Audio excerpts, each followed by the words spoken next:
पुढे सर, संजय आमचं नगरसेवक आहे, कल्पनाताई कोळेकर आहे, संभाजीराव कचरे आहेत आणि सविताताई मदने जे अध्यक्ष आहेत अहिल्या वाहिनीच्या. मी स्वतःला खूप भाग्यवान समजते. जसं की संजयने सांगितलं की अण्णासाहेब ज्या वेळेला पहिल्यांदा हे 90-91ला जेव्हा चौंडीला जायला लागायचे तर मला प्रश्न पडायचा की काय करतायत चौंडीत जाऊन, काय हुडकतायत. आणि अहिल्याचं देवीचं चरित्र लिहिण्यापासून ते त्या चौंडीचा कसा विकास झाला हे सगळं बघायचं भाग्य अण्णासाहेबांच्या सोबत मी त्यावेळेला असल्यामुळे मला लाभलं.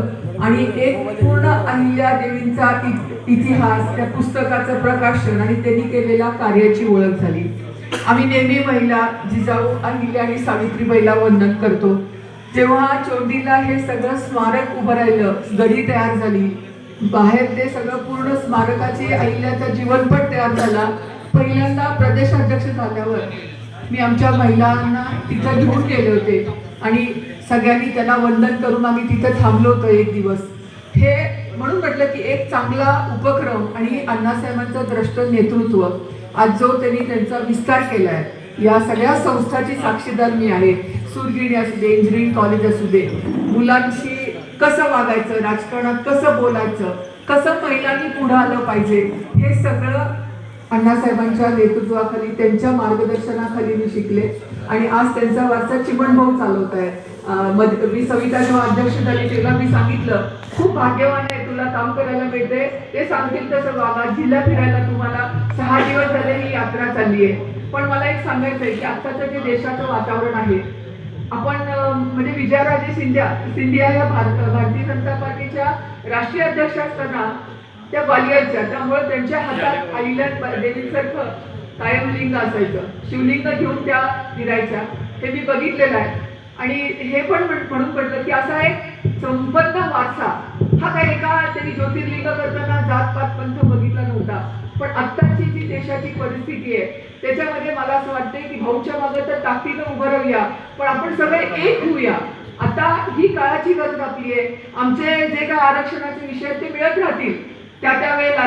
फार काही आता मला कुणाबद्दल सांगायचं नाहीये, पण त्याच्यातनं असं समाजामधनं हे करण्यापेक्षा आपल्याला जे मिळते, आपल्या नशिबात आहे ते मिळणार आहे, त्यासाठी सगळे प्रयत्नशील आहेत, तुम्हाला माहिती आहे. पण आता आपण सगळ्यांनी एक होऊन आपल्या देशाची प्रतिमा आणि आपली सगळ्यांची उन्नती ही चांगल्या पद्धतीने करूया.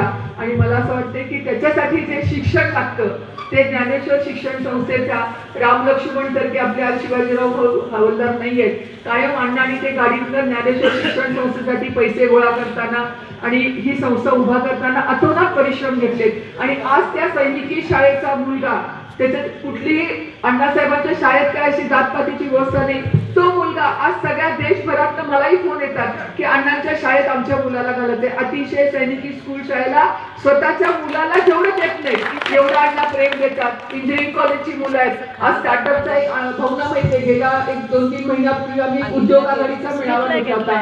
आपल्या कॉलेजच्या मुलांचे, अण्णासाहेबांच्या कॉलेजच्या स्टार्टअपचे, इतर उद्योगांनी त्याची कामं त्यांना दिली, सगळे प्रोफेसर खुश झाले.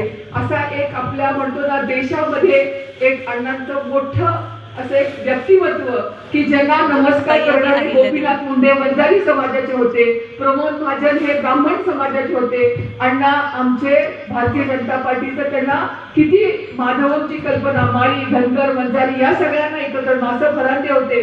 ही सगळी मंडळी, आमची कॅबिनेटची मीटिंग पण अण्णांच्या केबिनला व्हायची. बाकी मनोहर जोशी मुख्यमंत्री होते, पण अण्णा डांगे हे आमच्या सगळ्यांचे नेते असल्यामुळं मला असं वाटते की अशा व्यक्तिमत्वाला आपण एका आणि अहिल्याबाईंचं तरी कार्य सगळ्यात पुढे गेलेलं आहे. आपल्या सगळ्या मागण्यांची आम्ही संमती आहोत आणि भाऊच्या पाठीशी असाच अण्णासाहेबांचा वारसा ते अतिशय विनम्रतेनं, शांततेनं आणि अतिशय शांतपणे पुढे नेत आहेत, हेही बघून कौतुक वाटतं. असाच वारसा आपण अहिल्याबाईंचं नाव देशभर रोशन करूया. मला इथं बोलण्याची संधी दिली त्याच्याबद्दल धन्यवाद. जय हिंद, जय महाराष्ट्र, जय अहिल्या माता.